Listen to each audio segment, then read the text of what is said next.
नमस्कार, स्वागत है सभी का डिपार्टमेंट ऑफ पोस्ट सर्कुलर्स में।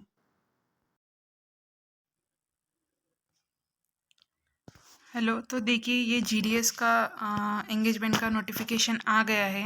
इसका डेट है 24 जनवरी 2023।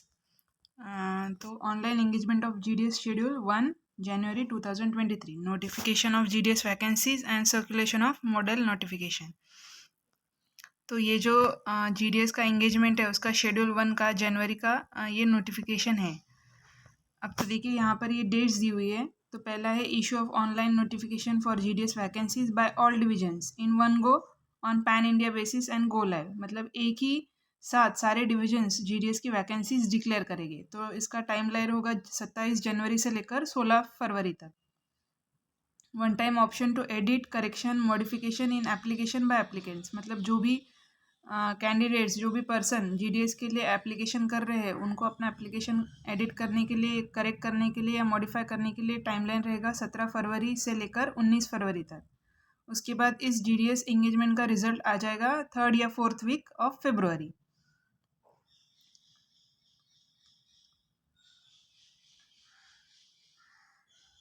इसके बाद देखिए, अब देखिए अभी नोटिफिकेशन है यहाँ पर। तो एप्लीकेशंस बुलाए गए हैं जीडीएस के लिए, ब्रांच पोस्ट मास्टर के लिए और असिस्टेंट ब्रांच पोस्ट मास्टर यानी कि डाक सेवक के लिए।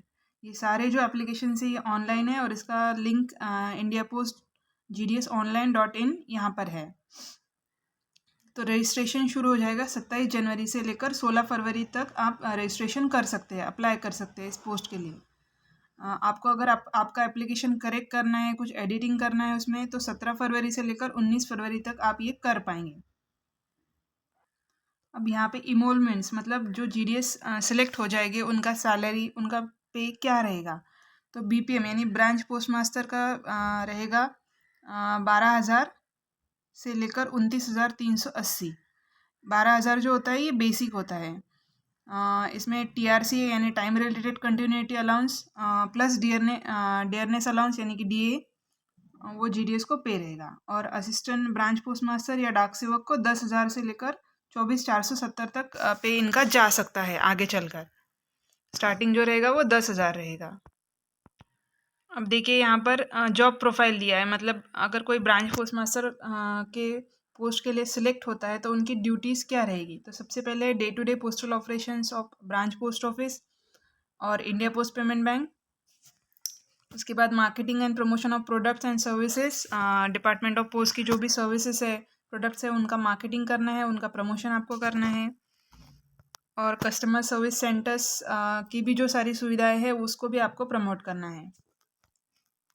और जो सिंगल हैंडेड बीओज है वहाँ पे बीपीएम का पूरा रिस्पॉन्सिबिलिटी रहेगा कि उस ब्रांच पोस्ट ऑफिस के सारे ही ऑपरेशंस आपको कैरी करना है।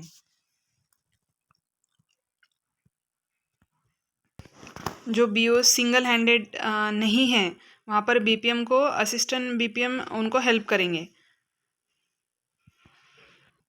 अभी एक महत्वपूर्ण यहाँ का एक क्लॉज है, ये आपको बता दें कि जो भी कैंडिडेट्स जीडीएस बीपीएम के पोस्ट के लिए सिलेक्ट किए जाएंगे उनको ब्रांच पोस्ट ऑफिस के लिए अकोमोडेशन प्रोवाइड करना पड़ेगा जब उनका सिलेक्शन हो जाएगा उसके बाद और उनका इंगेजमेंट होने से पहले। इसकी जो सारी डिटेल्स है अकोमोडेशन से रिलेटेड, ये डायरेक्टेड लेटर नंबर जो यहाँ पे दिया हुआ है इसमें दी गई है। और जो जीडीएस बीपीएम सेलेक्ट होता है उनको उसी गांव में रहना ज़रूरी है जिस गांव में वो बीओ काम कर रहा है। अब देखिए यहाँ पे असिस्टेंट ब्रांच पोस्ट मास्टर यानी एबीपीएम की क्या ड्यूटीज़ रहेगी सिलेक्शन के बाद। तो सबसे पहले sale of stamps, stationery, conveyance and delivery of mail, deposit, payments और अदर ट्रांजेक्शन ऑफ आईपीवीबी। उसके बाद बीपीएम को सारे ऑपरेशंस में हेल्प करना, जो भी उसके द्वारा बताया जाएगा वो। Marketing and promotions of products and services being provided by department and operating various services in the customer service center.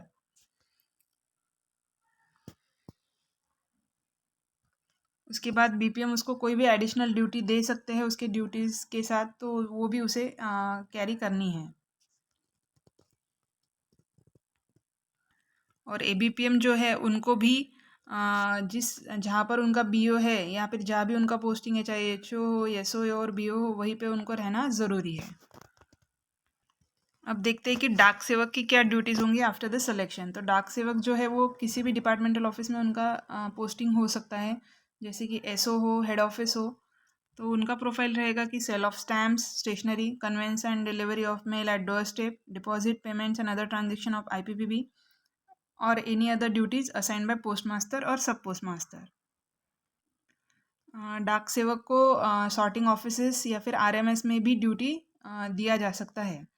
Mail office में उनको डिस्पैच ऑफ मेल बैग्स या ट्रांसशिपमेंट ऑफ बैग्स ये भी काम करना पड़ सकता है। उसके बाद पोस्ट मास्टर, सब पोस्ट मास्टर जो भी ऑपरेशंस के लिए उनको अगर कोई काम बताते हैं तो वो भी एडिशनल ड्यूटीज़ उनकी आ जाती है। यहाँ पर दिया है कि डाक सेवक्स को भी जिस पोस्ट ऑफिस में वो पोस्टेड है वहीं पे रहना उनका ज़रूरी है। अब इसके बाद है कि एलिजिबिलिटी क्या रहेगा फॉर ऑल पोस्ट।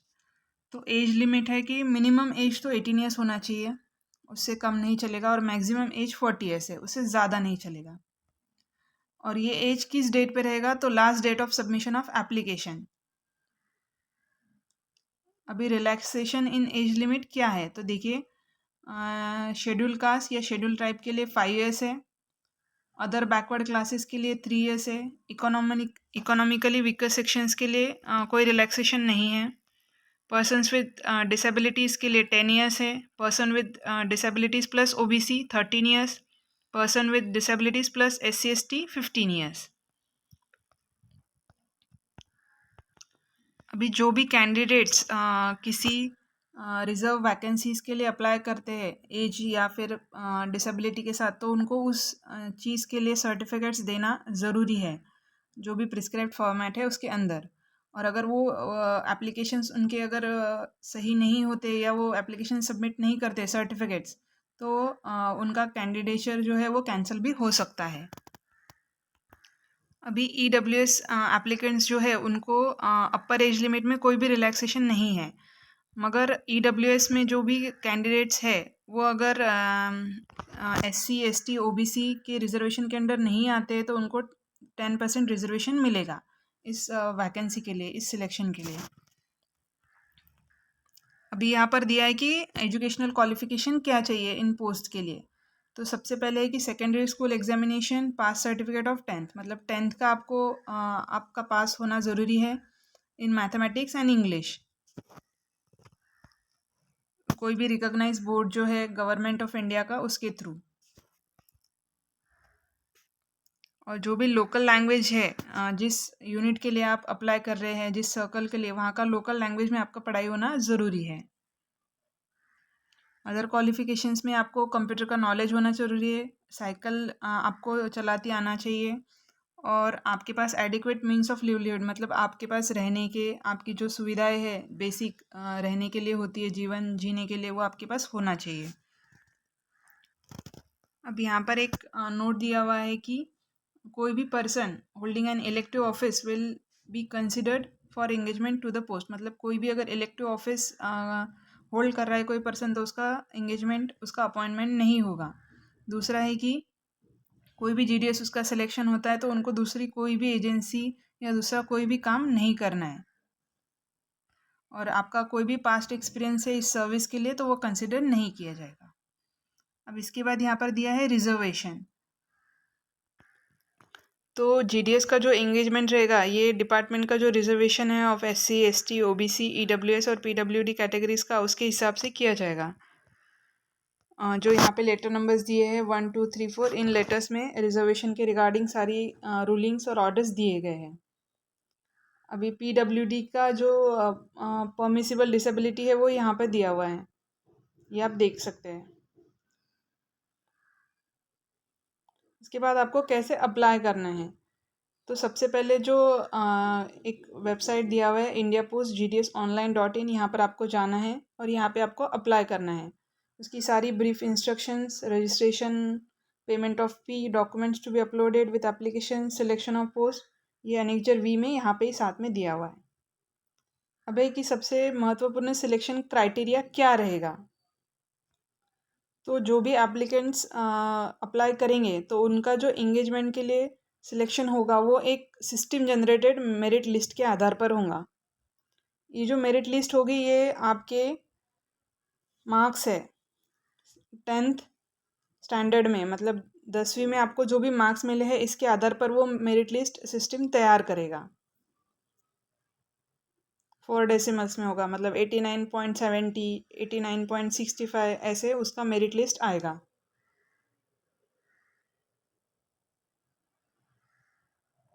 अब जिन कैंडिडेट्स का 10th के मार्क्स ग्रेड पॉइंट में हैं, जैसे कि A1, A2, B1, B2, तो उनके लिए क्या मल्टीप्लिकेशन फैक्टर कंसिडर किया जाएगा वो यहाँ पे दिया हुआ है।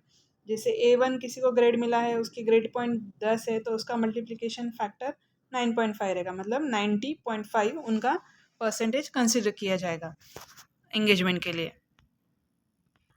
अभी ये यहाँ पर है कि अगर किसी एप्लीकेंट्स के मार्क्स भी है और ग्रेड्स भी दिए हैं शीट में, तो उनको अपने मार्क्स को कंसिडर करके अप्लाई करना है। और अगर उनका मार्क्स और ग्रेड्स दोनों दिए और उन्होंने ग्रेड से अप्लाई किया है तो उनका एप्लीकेशन डिस्क्वालीफाई कर दिया जाएगा। अभी ये भी एक महत्वपूर्ण है कि अगर दो कैंडिडेट्स हैं, उनका मेरिट लिस्ट में नंबर आ रहा है और उनके सेम मार्क्स है, जैसे 90.50, तो उनमें से किसका सिलेक्शन पहले किया जाएगा और किसका नाम पहले आएगा सिलेक्शन के लिए। तो डेट ऑफ बर्थ जो होता है वो रहेगा, मतलब अगर कोई किसी का एज ज़्यादा है तो उसको पहले सिलेक्शन किया जाएगा, और किसी का बाद में डेट ऑफ बर्थ आ रहा है तो उसको सेकंड नंबर पे रखा जाएगा। ST trans women, ST female, SC trans women, SC female, OBC trans women, OBC female, EWS trans women, EWS female, UR trans women, UR female, ST trans male, ST male, SC trans male. ये जो रहेगा उनका selection के लिए, merit list के लिए उनका seniority या फिर उसे कह सकते हैं हम। जो भी कैंडिडेट्स शॉर्ट लिस्टेड किए जाएंगे उनको एक अनेक्जर VI के अंदर फॉर्मेट है वो फिल करके देना है, वो अंडरटेकिंग देना है regarding liability in case of furnishing fake incorrect information details in the form.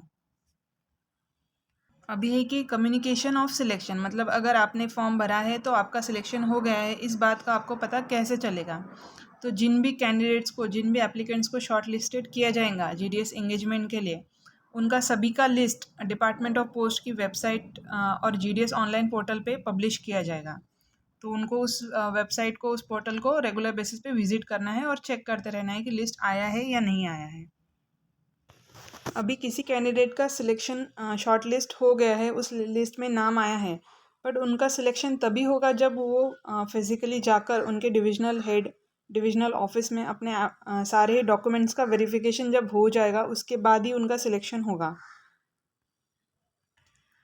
Result का डिक्लेरेशन आने के बाद सारे शॉर्ट लिस्टेड कैंडिडेट्स को डॉक्यूमेंट वेरिफिकेशन के लिए SMS या फिर ईमेल ID से उनको कॉल किया जाएगा उनके डिविजनल ऑफिस में।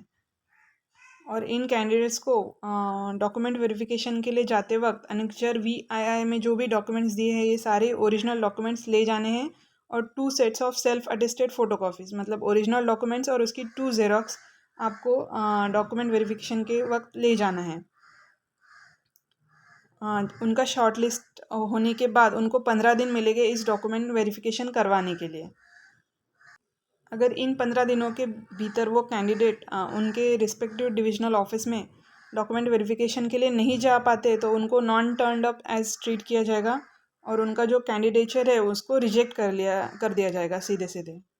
अब इस शेड्यूल 1 की जो शॉर्ट लिस्टेड लिस्ट है इसको टाइम टू टाइम करेक्ट करके, या फिर अगर कोई डॉक्यूमेंट वेरिफिकेशन में कोई कमी है तो डिपार्टमेंट इसको टाइम टू टाइम फिर से इशू करेगा, और रिजेक्टेड कैंडिडेट्स या नॉन टर्न्ड अप कैंडिडेट्स का भी एक लिस्ट इशू किया जाएगा। ये सारा ही प्रोसेस 30 जून 2023 तक होगा। उसके बाद कोई भी शॉर्ट लिस्टेड लिस्ट नहीं इशू की जाएंगी। इसके बाद अगर कोई एप्लीकेशन पेंडिंग रहता है तो उसको कंसिडर नहीं किया जाएगा एंगेजमेंट के लिए। अब यहाँ पर कुछ इम्पॉर्टेंट इंस्ट्रक्शंस दी गई है कि जो डिपार्टमेंट ऑफ पोस्ट है ये पूरा अधिकार रखता है इस प्रक्रिया को मॉडिफाई करने का, कैंसिल इस नोटिफिकेशन करने का, या नंबर ऑफ पोस्ट को रिवाइज करने का from time to time without any reason. अब ये है कि अगर किसी कैंडिडेट को उनके सिलेक्शन का मैसेज या ईमेल नहीं आता है किसी कारण, तो इसके लिए डिपार्टमेंट ऑफ पोस्ट रिस्पॉन्सिबल नहीं रहेगा। और इसके साथ ये भी बता दें कि डिपार्टमेंट ऑफ पोस्ट किसी भी कैंडिडेट को पर्सनली फ़ोन कॉल्स नहीं करता है रिगार्डिंग सिलेक्शन, डॉक्यूमेंट वेरिफिकेशन या फिर किसी भी प्रोसेस के लिए। आपको ये प्रॉपर वेबसाइट से आपको लिस्ट मिलेगा या फिर आपको रजिस्टर्ड मोबाइल नंबर या ईमेल पे मेल आएगा।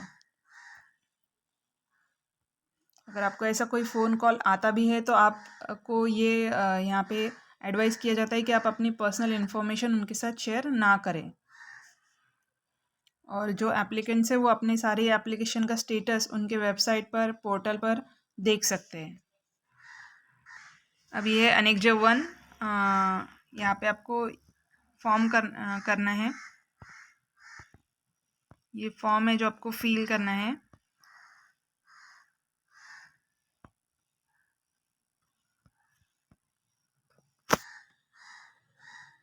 ये एनेक्जर 2 जो अंडरटेकिंग आपको देना है फॉर्म के साथ।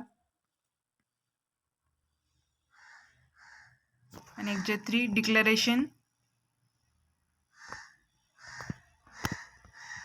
एनेक्जर 4 यहाँ पे भी एक अंडरटेकिंग है जो फिल करना है।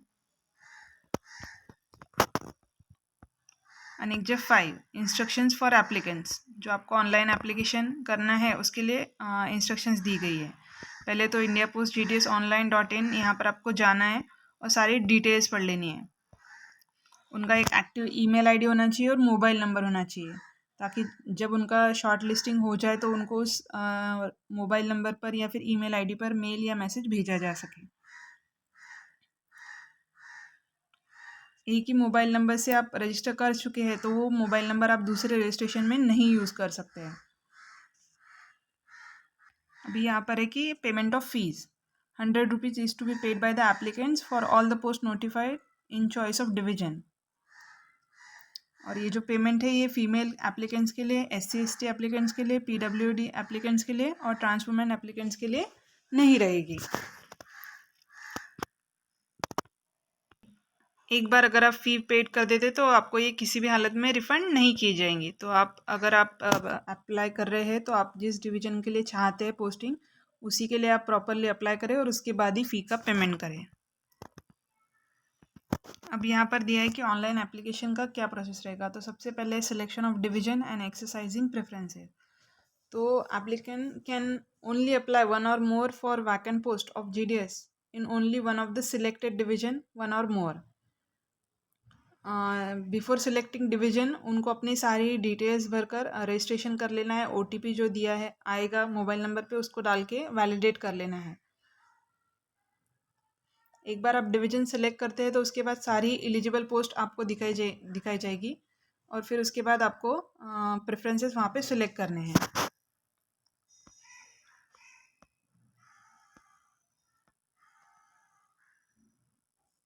जैसे कि कोई डिवीजन में कोई कैंडिडेट 5 पोस्ट के लिए प्रेफरेंसेस देते हैं, पोस्ट 1, पोस्ट 2, पोस्ट 3, पोस्ट 4 और पोस्ट 5, और सिलेक्ट उनको हो जाता है तो उनके ऑर्डर ऑफ प्रेफरेंस अगर फर्स्ट पोस्ट अवेलेबल है तो उनको मिल जाएगा वहाँ पे। अगर थर्ड उनका सिलेक्शन होता है और थर्ड पोस्ट जो उन्होंने दिया है, पहले 2 अवेलेबल नहीं है, थर्ड अवेलेबल है तो उनको थर्ड दिया जाएगा, ऐसा है। अब इसके बाद अपलोडिंग डॉक्यूमेंट्स आपको अपलोड करना है तो उसका यहाँ पे पूरा क्राइटेरिया दिया है। आपका जो रिसेंट फोटोग्राफ है वो JPG या फिर JPEG फॉर्मेट में होना चाहिए और 50 KB से ज़्यादा का उसका साइज़ नहीं होना चाहिए। सिग्नेचर भी JPG और या फिर JPEG फॉर्मेट में चाहिए। 20 KB से ज़्यादा का उसका साइज़ नहीं चाहिए। एक बार फॉर्म सेलेक्ट करने के बाद आपको 3 दिन का विंडो दिया जाएगा जहाँ पे आप अपना एप्लीकेशन करेक्ट कर सकते हैं, मॉडिफाई कर सकते हैं या कुछ एडिट कर सकते हैं। उसके बाद ये एनेक्जर 6 है, यहाँ पे एक अंडरटेकिंग है जो GDS या फिर इस एंगेजमेंट के लिए सिलेक्शन होता है तो ये फिल करके देना है एप्लीकेंट्स को। यहाँ पे आपको ओरिजिनल आपकी मार्क्सशीट देना है, आपका कास्ट सर्टिफिकेट देना है, original PWD certificate, original transgender certificate अगर ये अप्लाई करता है तो, और ओरिजिनल डेट ऑफ बर्थ का प्रूफ, मेडिकल सर्टिफिकेट और भी कोई डॉक्यूमेंट्स है तो ये आपको सारे सबमिट करना है at the time of document verification. अभी ये ईमेल का फॉर्मेट दिया गया है कि अगर आप शॉर्ट लिस्टेड हो जाते हैं तो किस टाइप का ईमेल आपको आएगा। और यहाँ पे डॉक्यूमेंट का लिस्ट दिया है जो आपको at the time of document verification original ले जाना है और उनकी 2 ज़ेरॉक्स। GDS ऑनलाइन एंगेजमेंट का ये नोटिफिकेशन का पूरा PDF dopsamachar.blogspot.com पे अवेलेबल है। धन्यवाद।